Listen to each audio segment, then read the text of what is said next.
सुप्रभात साथियों, मैं विकास शिक्षा ओशन में आप सभी का स्वागत करता हूं। मेरे साथियों, प्राचीन भारत के इतिहास की इस मेगा सीरीज़ के आज की जो क्लास है ये लास्ट क्लास है।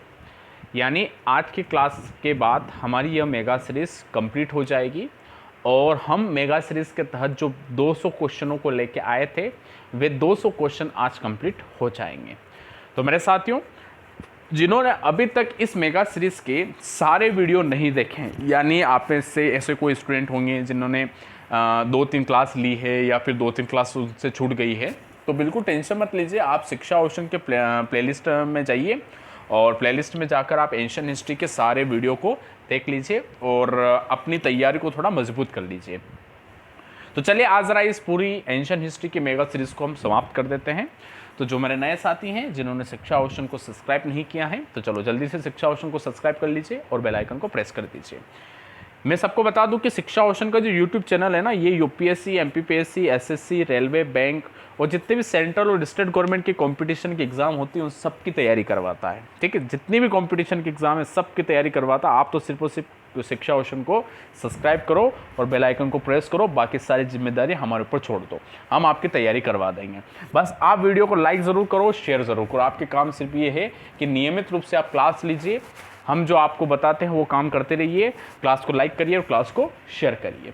अब आपको इस वीडियो के डिस्क्रिप्शन में शिक्षा ओशन के Facebook page, Instagram page, Telegram channel और हमारे ब्लॉग, इन सब की लिंक अवेलेबल करवा दी गई है। आप फेसबुक पेज की लिंक पर जाओ और शिक्षा ओशन के फेसबुक पेज को लाइक कर दो। इंस्टाग्राम चैनल की लिंक भी इस वीडियो में के डिस्क्रिप्शन में डाल दी हैं। उस लिंक पर जाकर आप हमारे इंस्टाग्राम चैनल को फॉलो कीजिएगा। और टेलीग्राम, जो कि वर्तमान में स्टडी मटेरियल के प्लेटफॉर्म के अकॉर्डिंग बहुत अच्छा एक प्लेटफॉर्म है, तो उसकी लिंक भी हमने आप लोगों को इस वीडियो के डिस्क्रिप्शन में अवेलेबल करवा दी हैं। तो टेलीग्राम चैनल को ज़रूर ज्वाइन कीजिए। अब रही बात ब्लॉग, तो मेरे साथियों, ब्लॉग शिक्षा ओशन का, जिसके तहत हम आपको पूरी स्टडी मटेरियल प्रोवाइड करवाते हैं, तो उस ब्लॉग की लिंक भी हमने आपको इस वीडियो के डिस्क्रिप्शन में डाल दी है। तो ज़रा एक बार हमारे ब्लॉग पर ज़रूर विजिट करो, जहाँ पर आपको शिक्षा ओशन की जितनी भी क्लासेस होती है ना, उन सारी क्लासेस के पीडीएफ पूरी तरीके से मुफ्त में आप लोगों को प्रोवाइड करवाए जाते हैं। तो ज़रा वहाँ से आप ये सारे पीडीएफ डाउनलोड कर लीजिए। तो चलो क्लास की शुरुआत करते हैं। तो क्लास की शुरुआत कर रहे हैं, तो चलो क्लास को लाइक तो कर दो यार, क्लास को लाइक कर दो, शेयर कर दो। आज प्राचीन भारत के इतिहास की लास्ट क्लास है, तो ज़्यादा से ज़्यादा क्लास को शेयर करिएगा और सारे वीडियो जो 9 वीडियो है हमारे, वो 9 वीडियो देख लीजिएगा और ये 10वां वीडियो है। तो जिन्होंने नहीं देखे हों प्लेलिस्ट में जाके सारे वीडियो को देखिए। चलिए जब देखते हैं आज की क्लास का पहला क्वेश्चन क्या कहता है।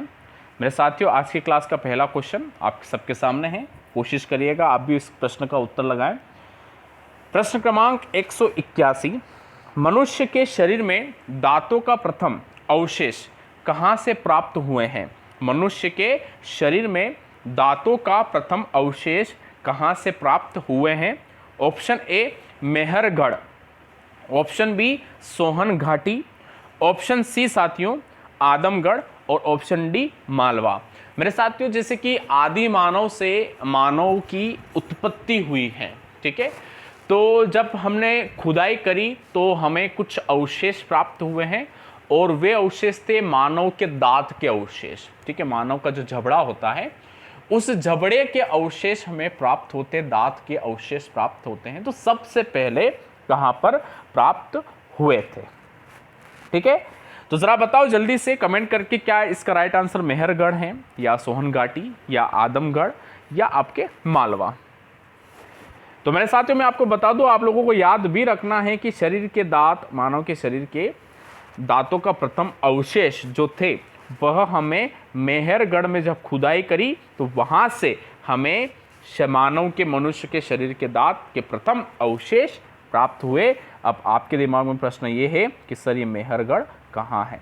तो साथियों, ये मेहरगढ़ स्थित है आपके आरजे यानी राजस्थान। राजस्थान में मेहरगढ़ स्थित है और मेहरगढ़ में आपके अनेक किले भी स्थित है। मेहरगढ़ अपने किलों के लिए भी पहचाना जाता है। ठीक है, तो प्रश्न क्रमांक 181 का राइट आंसर हो जाएगा ए वाला मेहरगढ़। आइए जरा साथियों, जरा अगले प्रश्न की चर्चा करेंगे। अगला प्रश्न क्या कहता है? अगला प्रश्न भी हमारे आदि मानव यानी पूरा पाषाण काल से संबंधित ही हैं। जानवर के प्रथम अवशेष किस प्रदेश से प्राप्त किए गए हैं? जानवर के प्रथम अवशेष किस प्रदेश से प्राप्त किए गए हैं? Option A Rajasthan, option B Gujarat, option C Madhya Pradesh और ऑप्शन डी उड़ीसा। तो जब खुदाई करी तो हमें जानवरों के अवशेष मिले, तो सबसे पहले जानवरों के अवशेष कहाँ से यानी किस प्रदेश यानी किस राज्य से प्राप्त हुए हैं? ऑप्शन ए है भैया राजस्थान, ऑप्शन बी गुजरात है, ऑप्शन सी जो है वह मध्य प्रदेश है और ऑप्शन डी जो है वह उड़ीसा है। ठीक है, तो मैं आपको बता दूं कि जानवर के प्रथम अवशेष प्राप्त हुए हैं आपके मध्य प्रदेश से। कहाँ पर? मध्य प्रदेश में जानवर के प्रथम अवशेष को प्राप्त किया गया है। तो प्रश्न क्रमांक 182 का राइट आंसर हो जाएगा सी वाला। ठीक है, चलो जी, क्लास को लाइक कर दो तुरंत, क्लास को शेयर भी करना है। क्लास खत्म हो जाए उसके बाद सभी स्टूडेंट को क्लास को शेयर करना है। और करंट अफेयर्स की क्लास रहेगी हमारी लाइव 11 बजे सॉरी, तो 11 बजे आप सबको लाइव रहना है, करंट अफेयर्स पढ़ना है, न्यूज़ एनालिसिस में करवाऊंगा। अब ज़रा अगले क्वेश्चन की चर्चा करेंगे। अगला क्वेश्चन प्रश्न क्रमांक 183 क्या कहता है कि भीमबेटका में कितनी गुफाएं हैं? भीमबेटका में कुल गुफाओं की संख्या कितनी है? तो ऑप्शन ए है 232, ऑप्शन है बी है 234, ऑप्शन सी है 243 और ऑप्शन डी है 251। तो साथियों जल्दी से उत्तर देने का प्रयास करेंगे कि भीमबेटका की गुफाएं की संख्या कितनी है। आप जल्दी से इस प्रश्न का उत्तर दीजिए। इतने में मैं आपको भीमबेटके की जो गुफाएं हैं उनके बारे में कुछ जानकारियां प्रदान कर दूं। ठीक है, तो सुनेंगे ध्यानपूर्वक से मेरे साथियों। भीमबेटका जो गुफाएं हैं ना, यह आपके मध्य प्रदेश में स्थित है। कहाँ पर स्थित है? मध्य प्रदेश में स्थित है। मध्य प्रदेश की एक जिला है जिसका नाम है रायसेन जिला, रायसेन। ठीक है, रायसेन जिला में भीमबेटका की गुफाएं स्थित हैं और यह विश्व प्रसिद्ध आपके गुफाएं हैं। और रही बात इन गुफाओं की संख्या की, तो कि भीमबेटका की गुफाओं में कितनी गुफाएं स्थित हैं, तो याद रखिएगा साथियों 243 यानी 243 आपके कुल गुफाओं की संख्या है। तो प्रश्न क्रमांक 183 का राइट आंसर हो जाएगा सी वाला 243। चले साथियों ज़रा प्रश्न क्रमांक 184 184 क्या कहता है उसके बारे में चर्चा कर लेते हैं। प्रश्न क्रमांक 184, अशोक के किस शिलालेख में शिलालेखों के उद्देश्य का वर्णन किया गया है? यानी अशोक के जो शिलालेख है वह कौन सा शिलालेख है जिसमें शिलालेखों के उद्देश्य का वर्णन किया गया है? यानी ये कहा गया है कि हम इन शिलालेखों की स्थापना या निर्माण या इनको क्यों बना रहे हैं, इन उद्देश्यों के बारे में किस शिलालेख में वर्णन किया गया है? तो ऑप्शन ए 11वें शिलालेख, ऑप्शन बी 12वें शिलालेख, ऑप्शन सी 13वें शिलालेख और ऑप्शन डी आपके 14वें शिलालेख। किस शिलालेख में आपके शिलालेखों के उद्देश्यों के बारे में वर्णन किया गया है? तो मेरे साथियों याद रखिएगा वह शिलालेख है 14वां शिलालेख, यानी प्रश्न क्रमांक 184 का राइट आंसर होगा डी वाला 14वें शिलालेख। ठीक है साथियों, चले अब जरा अगले क्वेश्चन की चर्चा करेंगे। प्रश्न क्रमांक 185। प्रश्न क्रमांक 185 क्या कहता है मेरे साथियों? प्रश्न क्रमांक 185 कहता है कि अशोक के किस शिलालेख में सभी धर्मों के लिए सहिष्णुता का वर्णन किया गया है? यानी अशोक का वह कौन सा शिलालेख है जिसमें यह कहा गया है कि अशोक सभी धर्मों को एक समान रूप से देखता है, किसी भी धर्म को वह अपमानित नहीं करता है और धर्म के मामले में वह सहिष्णु है। ठीक है, तो यह किस शिलालेख में वर्णन किया गया है? तो ऑप्शन ए है 10वें शिलालेख, ऑप्शन बी है 9वें शिलालेख, ऑप्शन सी है 13वां शिलालेख और ऑप्शन ऑप्शन डी है आपका 12वें शिलालेख। तो किस शिलालेख में आपके सभी धर्मों को सहिष्णुता के बारे में बताया गया है? शिलालेख से संबंधित क्वेश्चन है मेरे साथियों। तो आप लोगों को याद रखना है कि इसका राइट आंसर होगा डी वाला, यानी 12वें शिलालेख। ठीक है, 12वें शिलालेख में सभी धर्मों के लिए सहिष्णुता का वर्णन आपके किया गया है। तो प्रश्न क्रमांक 185 का राइट आंसर होगा डी वाला 12वां शिलालेख। चलो जी, जिन साथियों ने अभी भी इस क्लास को लाइक नहीं किया है तो ज़रा लाइक कर दो और क्लास को शेयर कर दो। आज प्राचीन भारत के इतिहास के लास्ट क्लास है, आखिरी क्लास है। ठीक है, और इन सारे क्लासेस के PDF आप लोगों को हमारे ब्लॉग पर अवेलेबल करवा दिए गए हैं। तो आप ज़रा इस वीडियो के डिस्क्रिप्शन में जो ब्लॉग की लिंक है उस लिंक पर जाकर आप हमारे ब्लॉग पर विजिट करो और वहाँ से सारे PDF को तुरंत डाउनलोड कर लीजिए। चले जी, अब ज़रा अगले प्रश्न की चर्चा करते हैं। प्रश्न क्रमांक 186। प्रश्न क्रमांक 186 क्या कहता है? प्रश्न क्रमांक 186 कहता है कि अशोक का कौन सा शिलालेख धर्म महात्म के बारे में वर्णन करता है। जो अशोक ने धर्म महात्मों का जो पद बनाया था, जिसके अंतर्गत वो बौद्ध धर्म का प्रचार करवाता था। ठीक है, तो वो धर्म महात्म जो हैं उनके बारे में वर्णन किस अभिलेख से हमें जानकारी प्राप्त होती है? तो प्रश्न क्रमांक 186 का ऑप्शन ए है पहला शिलालेख, ऑप्शन 2 है दूसरा शिलालेख, ऑप्शन 3 यानी सी वाला ऑप्शन है तीसरा शिलालेख, और ऑप्शन 4 ठीक है डी वाला ऑप्शन है 7वां शिलालेख। तो किस शिलालेख में आपके धर्म महात्मों के बारे में वर्णन किया गया है? तो साथियों याद रखिएगा, वह शिलालेख है आपका 7वां शिलालेख। कौन सा शिलालेख है? 7वां शिलालेख। तो प्रश्न क्रमांक 186 का राइट आंसर हो जाएगा डी वाला 7वां शिलालेख। अब अगले प्रश्न की चर्चा करेंगे, प्रश्न क्रमांक 187। ज़रा देखते हैं प्रश्न क्रमांक 187 क्या कहता है। अशोक के किस शिलालेखों में उन जानवरों और पक्षियों की सूची दी है जिनका वह संरक्षण करता था? ठीक है, यानी अशोक के द्वारा आपके एक शिलालेख के माध्यम से कुछ जानवरों की सूची प्रदान की थी, जिनमें पक्षी भी थे, जानवर भी थे, और ये कहा गया था कि इस सूची में जो जो जानवर और जो जो पक्षी हैं उन सबका संरक्षण मैं करता हूँ, यानी अशोक करता है। तो यह बात किस शिलालेख के अंतर्गत कही गई थी?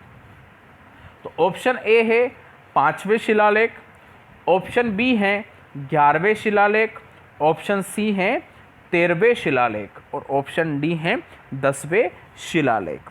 ठीक है, तो साथियों मैं आपको बता देता हूं, इसका राइट आंसर होगा 5वां शिलालेख। और इसी 5वें शिलालेख के अंतर्गत आपके ये भी वर्णन किया गया है कि अशोक ने अपनी उदार नीति को स्पष्ट करने के उद्देश्य से, इस 5वें शिलालेख में कहा गया कि अशोक ने अपनी उदार नीति को स्पष्ट करने के उद्देश्य से 25 कैदियों को रिहा कर दिया था। जो 25 बंदी थे उसके पास, उन 25 बंदियों को भी उसने रिहा किया था। ये 5वें शिलालेख के आधार पर हमें पता चला है। ठीक है साथियों, चले जी मित्रों, अब ज़रा अगले प्रश्न की चर्चा ज़रा हम कर लेते हैं कि अगला प्रश्न क्या कहता है। तो प्रश्न क्रमांक 188 प्रश्न क्रमांक 188, श्रीलंका की पुस्तक महावंश के अनुसार किसने अशोक को बौद्ध धर्म अपनाने के लिए प्रेरित किया था? तो श्रीलंका की एक पुस्तक है जिसका नाम है महावंश। उस महावंश के अनुसार किस व्यक्ति ने अशोक को बौद्ध धर्म अपनाने के लिए प्रेरित किया था कि चलो तुम अब बौद्ध धर्म अपना लो? ठीक है, तो option A Moggaliputta Tissa, option B Tivara, option C Karuvaki, option D Nigrodha. ठीक है, तो किसके द्वारा आपके अशोक को बौद्ध धर्म अपनाने की बात कही गई है? किसने बौद्ध धर्म अपनाना की बात आपके लिए प्रेरित किया था अशोक को? वैसे तो हमें ये पता है साथियों कि बौद्ध धर्म की दीक्षा अशोक को मोगलीपुत्र तिस ने दी थी, और यही मोगलीपुत्र तिस जो हैं यह अशोक के गुरु भी बने थे, गुरु भी हुए थे। किंतु हमसे प्रश्न ये पूछा गया कि श्रीलंका की पुस्तक जो महावंश हैं उसके अनुसार वह कौन व्यक्ति हैं जिन्होंने बौद्ध धर्म की दीक्षा अशोक को दी थी? तो साथियों याद रखिएगा, निग्रोध वे व्यक्ति हैं जिन्होंने अशोक को बौद्ध धर्म अपनाने के लिए प्रेरित किया था? ये मैं नहीं कह रहा हूँ, ये श्रीलंका की पुस्तक महावंश कह रही है। ठीक है, तो प्रश्न क्रमांक 188 का राइट आंसर हो जाएगा डी वाला निग्रोध।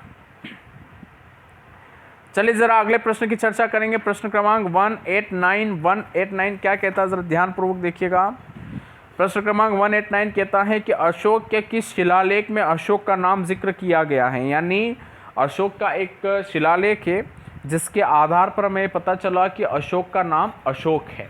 ठीक है, किस शिलालेख के माध्यम से हमें अशोक के नाम के बारे में जानकारी प्राप्त होती है? तो option A Bhabru, option B Maski, option C Junagadh और ऑप्शन डी इनमें से कोई नहीं। तो साथियों याद रखिएगा, बहुत सी बार परीक्षा में ये प्रश्न पूछा जा चुका है और अगली बार पूछा जाएगा तो आपका ये क्वेश्चन गलत नहीं होगा। ठीक है, होना भी नहीं चाहिए। तो वो अभिलेख था साथियों, मतलब कि वो शिलालेख था मस्की शिलालेख, और इसी मस्की शिलालेख के माध्यम से हमें पता चला कि अशोक का नाम क्या है, अशोक है। तो प्रश्न क्रमांक 189 का राइट आंसर हो जाएगा बी वाला मस्की। आइए जरा अगले प्रश्न की चर्चा करते हैं। प्रश्न क्रमांक 190। प्रश्न क्रमांक 190 क्या कहता है, जरा ध्यानपूर्वक आप देखिएगा। प्रश्न क्रमांक 190 कहता है कि किस ग्रीक राजा ने चंद्रगुप्त मौर्य के दरबार में मेगास्थनीज को राजदूत नियुक्त किया? किस ग्रीक राजा ने चंद्रगुप्त मौर्य के दरबार में मेगास्थनीज को राजदूत नियुक्त किया था? हम सबको पता है साथियों कि चंद्रगुप्त मौर्य के राज दरबार में मेगास्थनीज को भेजने का कार्य सेल्यूकस निकेटर के द्वारा किया गया था। सेल्यूकस निकेटर ने ही मेगास्थनीज को चंद्रगुप्त मौर्य के राज दरबार में भेजा था, और उसके पश्चात इस मेगास्थनीज ने इंडिका नामक पुस्तक की रचना की थी। कौन सी पुस्तक? इंडिका पुस्तक। ठीक है साथियों, चले जी। तो प्रश्न क्रमांक 190 का राइट आंसर हमें पता चली गया साथियों कि सेल्यूकस निकेटर। बाकी जो भी आपके अलेक्जेंडर की बात कर रहा है ये गलत आंसर हैं। डेमोट्रस की बात करता है ये भी गलत, और मिनांडर ये भी आपका गलत। जबकि राइट आंसर कौन सा होगा? बी वाला सेल्यूकस निकेटर। तो सेल्यूकस निकेटर ने ही मेगास्थनीज को राजदूत बनाकर भेजा था चंद्रगुप्त मौर्य के राज दरबार में। ठीक है साथियों, चले मित्रों अब अगले प्रश्न की चर्चा करेंगे। अगले प्रश्न की चर्चा करने से पहले जिन साथियों ने अभी तक भी शिक्षा ओशन को सब्सक्राइब नहीं किया है तो चलो तुरंत शिक्षा ओशन को सब्सक्राइब कर लीजिए और बेल आइकन को प्रेस कर दीजिए, वीडियो को लाइक कर दीजिए और वीडियो को शेयर करना बिल्कुल ना भूले। और याद रखेंगे कि 11 बजे हमें पढ़ना है करंट अफेयर्स न्यूज़पेपर एनालिसिस। तो सभी लोग न्यूज़पेपर एनालिसिस में लाइव रहेंगे, मैं आप सबके सामने पूरी न्यूज़ को डिस्क्राइब करूँगा। आइए जानते हैं अगले प्रश्नों को। अगला प्रश्न क्या कहता है? प्रश्न क्रमांक 191। प्रश्न क्रमांक 191 क्या कहता है कि अशोक का कौन सा शिलालेख खरोष्टी लिपि में लिखा गया है? अशोक का कौन सा जो शिलालेख है वह खरोष्टी लिपि में लिखा गया है? ऑप्शन ए है मनसेहरा शिलालेख, ऑप्शन बी है सहबाजगढ़ी शिलालेख, ऑप्शन सी है उपरोक्त दोनों, और ऑप्शन डी है इनमें से कोई नहीं। प्रश्न क्या पूछा गया था कि अशोक का वो कौन सा शिलालेख है जो खरोष्टी लिपि में लिखा गया है? तो अगर हम ए वाले ऑप्शन की बात करें मनसेहरा, तो साथियों मनसेहरा जो शिलालेख है यह खरोष्टी लिपि में लिखा गया था। ठीक है, फिर बी वाले ऑप्शन की बात करें सहबाजगढ़ी शिलालेख की बात करें तो साथियों यह शिलालेख भी आपकी खरोष्टी लिपि के अंतर्गत लिखा गया था। यानी ए और बी में जो ऑप्शन में जो आपके शिलालेखों का वर्णन है इन दोनों शिलालेखों को खरोष्टी लिपि के अंतर्गत लिखा गया था। तो इस प्रश्न का राइट आंसर हो जाएगा सी वाला, क्योंकि उपरोक्त दोनों सही हैं तो सी वाला बिल्कुल सही राइट आंसर होगा। ठीक है, तो प्रश्न क्रमांक 191 का राइट आंसर हो गया सी वाला उपरोक्त दोनों। चले साथियों अब जरा अगले प्रश्न की चर्चा करेंगे। प्रश्न क्रमांक 192। प्रश्न क्रमांक 192 क्या कहता है कि अशोक का कौन सा शिलालेख सबसे लंबा है? ठीक है, यानी उसमें सबसे ज़्यादा बातों का वर्णन किया गया है अशोक के कौन से शिलालेख के अंतर्गत? ऑप्शन ए दूसरा शिलालेख, ऑप्शन बी 5वां शिलालेख, ऑप्शन सी 13वां शिलालेख और ऑप्शन डी 12वां शिलालेख। कौन सा शिलालेख सबसे लंबा शिलालेख है? तो ध्यानपूर्वक देखिएगा, वह शिलालेख है आपका 13वां शिलालेख। ठीक है, क्योंकि इस 13वें शिलालेख में आपके अशोक के द्वारा कलिंग विजय का वर्णन है, अशोक के धर्म की जो परिभाषा है उसके बारे में, अशोक की धर्म की जो प्रचार है उसके बारे में, यवन, सिलोन आदि जो राजा हैं उनके ऊपर विजय के वर्णन आदि सारी चीज़ें इस शिलालेख के अंतर्गत ही वर्णित की गई हैं। तो अशोक का सबसे लंबा शिलालेख आपका 13वां शिलालेख है। तो प्रश्न क्रमांक 192 का राइट आंसर हो जाएगा सी वाला। ठीक है, चले जी अगले प्रश्न पर चलेंगे। तो अगले प्रश्न की चर्चा करते हैं। तो मैं आपको फिर से बता दूं कि आज हमारी प्राचीन भारत की इतिहास की क्लास समाप्त हो रही हैं। यह मेगा सीरीज़ पूरी कंप्लीट हो रही हैं और आज हम इस पूरी मेगा सीरीज़ के तहत 200 क्वेश्चन कंप्लीट कर देंगे और इसका पीडीएफ आप लोगों को हमारे ब्लॉग पर अवेलेबल करवा दिया जाएगा। तो आप ज़रा हमारे ब्लॉग पर, जिसकी लिंक इस वीडियो के डिस्क्रिप्शन में है, उस लिंक पर जाकर आप हमारे ब्लॉग पर ज़रूर विजिट कीजिएगा और उन सारे पीडीएफ को आप डाउनलोड कर लीजिएगा। ठीक है साथियों, चलिए जब ज़रा अगले प्रश्न की चर्चा करेंगे, प्रश्न क्रमांक 193 की। तो प्रश्न क्रमांक 193 कहता है कि अशोक का कौन सा अभिलेख 2 भाषाओं में है? अशोक का कौन सा अभिलेख 2 भाषाओं में लिखा गया है? तो ऑप्शन ए गिरनार अभिलेख, ऑप्शन बी है जूनागढ़ अभिलेख, ऑप्शन सी है कंधार अभिलेख और ऑप्शन डी है इलाहाबाद अभिलेख। तो मेरे साथियों याद रखिएगा, अशोक का एक ऐसा अभिलेख है जो 2 भाषाओं में लिखा गया है, जिसमें से पहली जो भाषा है वह ग्रीक भाषा है। कौन सी भाषा? ग्रीक भाषा। ठीक है, दूसरी जो भाषा है वह भाषा है आर्मेनिक भाषा। ठीक है, तो एक अशोक का एक ऐसा अभिलेख है जो 2 भाषाओं यानी ग्रीक भाषा और आर्मेनिक भाषा में लिखा गया है और वह अभिलेख का नाम है साथियों गांधार अभिलेख। ठीक है, कौन सा अभिलेख? गांधार अभिलेख।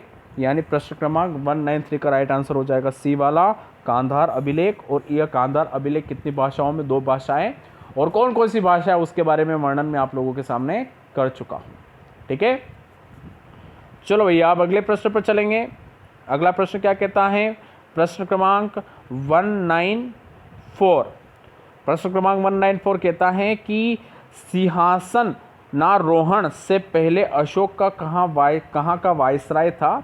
यानी राज सिंहासन पर बैठने से पहले अशोक कहाँ का राज्यपाल था? वायसराय यानी राज्यपाल था। तो option A Takshashila, option B Rajagriha, option C Vaishali और ऑप्शन डी पाटलिपुत्र।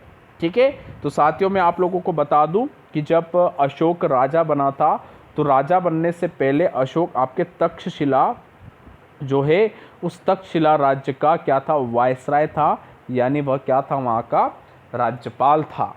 ठीक है, तो प्रश्न क्रमांक 194 का राइट आंसर हो जाएगा ए वाला तक्षशिला। और तक्षशिला में जो विद्रोह हुआ था तो उस विद्रोह को दबाने के लिए इनके पिता ने अशोक को ही भेजा था। चले साथियों अब जरा अगले प्रश्न पर चलेंगे। प्रश्न क्रमांक 195।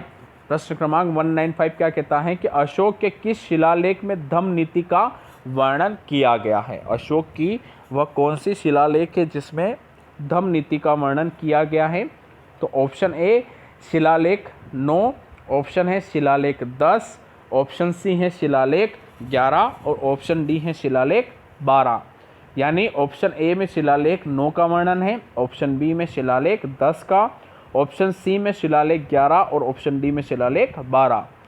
तो कौन से शिलालेख में धम्म नीति का वर्णन किया गया है? तो मेरे साथियों याद रखिएगा कि अशोक की जो धम्म नीति है इसका वर्णन आपके शिलालेख 11 में किया गया है। किसमें?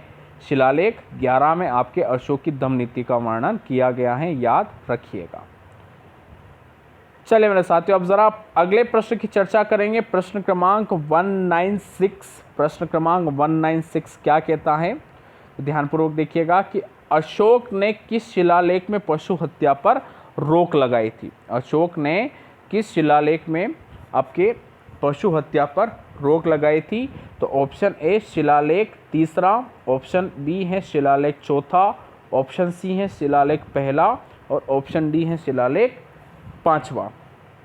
किस शिलालेख में पशु हत्या पर अशोक के द्वारा रोक लगा दी गई थी? मोस्ट इंपॉर्टेंट क्वेश्चन है साथियों, और बहुत सी बार परीक्षा में ये प्रश्न पूछा भी जाता है। तो आप लोगों को याद रखना है कि अशोक का वह शिलालेख जो पशु हत्या पर रोक लगाता है वह शिलालेख है शिलालेख फर्स्ट। कौन सा? शिलालेख फर्स्ट में आपके पशु हत्या पर रोक लगाई गई थी, अशोक के शिलालेख फर्स्ट। ठीक है, चलिए साथियों अब जरा अगले प्रश्न की चर्चा करेंगे। प्रश्न क्रमांक 197। प्रश्न क्रमांक 197 क्या कहता है कि अशोक ने धम्म प्रचार करने के लिए कौन से अधिकारी रखे थे? अशोक ने धम्म के प्रचार करने के लिए कौन से अधिकारी रखे थे? तो ऑप्शन ए है युक्त अधिकारी, ऑप्शन बी है प्रादेशिक अधिकारी, ऑप्शन सी है राजयुक्त अधिकारी।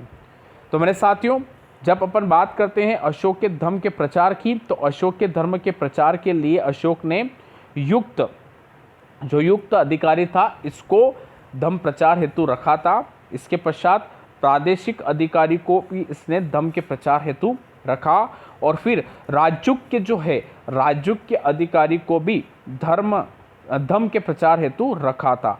यानी यह तीनों अधिकारी अशोक के धर्म का प्रचार कर रहे थे। तो प्रश्न क्रमांक 197 का राइट आंसर क्या हो जाएगा साथियों? डी वाला ऑप्शन, उपरोक्त सभी।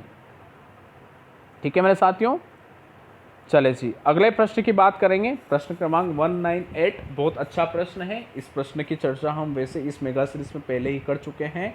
यह एक्चुअली घुमा के क्वेश्चन आप लोगों से पूछा जा रहा है कि कलिंग युद्ध अशोक के सिंहासन रोहण के कौन से वर्ष में हुआ था? यानी कलिंग का जो युद्ध हुआ अशोक के राज सिंहासन पर बैठने के कितने वर्ष के बाद कलिंग का युद्ध हुआ था?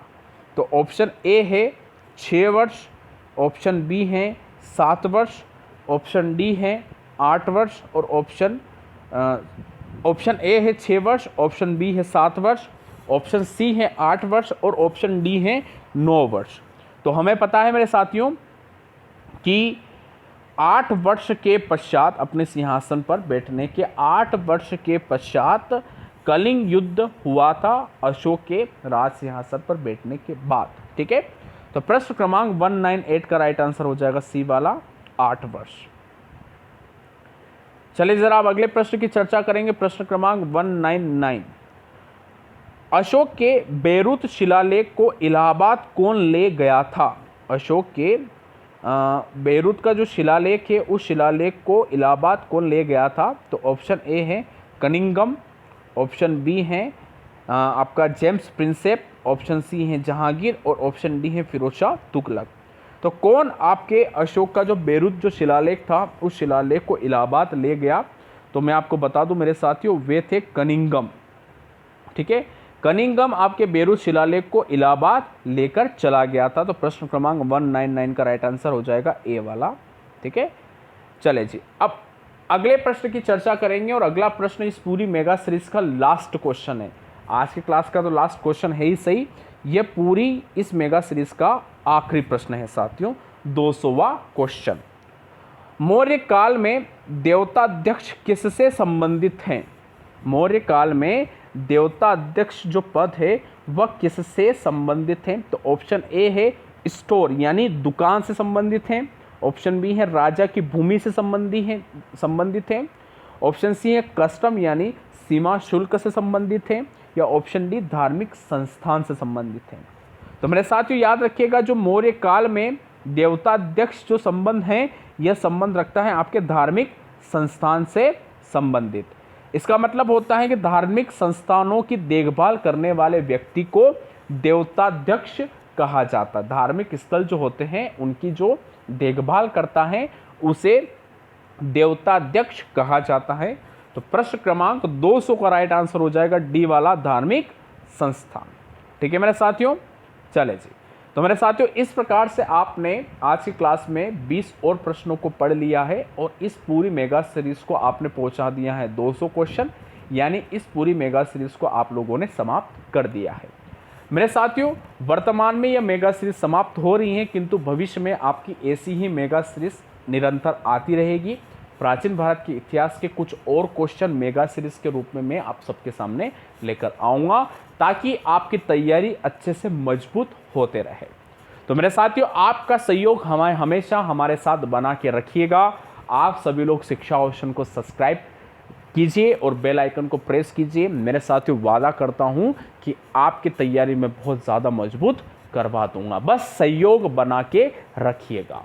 तो साथियों, इसी खुशी में आप क्लास को लाइक कर दीजिए और क्लास को ज़्यादा से ज़्यादा शेयर कर दीजिएगा, ठीक है। और जिन्होंने शिक्षा ओशन को सब्सक्राइब नहीं किया है, तो मेरे साथियों, अब तो शिक्षा ओशन को सब्सक्राइब करना बनता है यार, और बेल आइकन को प्रेस करना भी बहुत ज़रूरी है। तो आइए अब मुलाकात करते हैं हम 11 बजे करंट अफेयर्स की क्लास में। तो मेरे साथियों, आप सभी का बहुत बहुत धन्यवाद। अब 11 बजे करंट अफेयर्स की क्लास में मुलाकात करेंगे।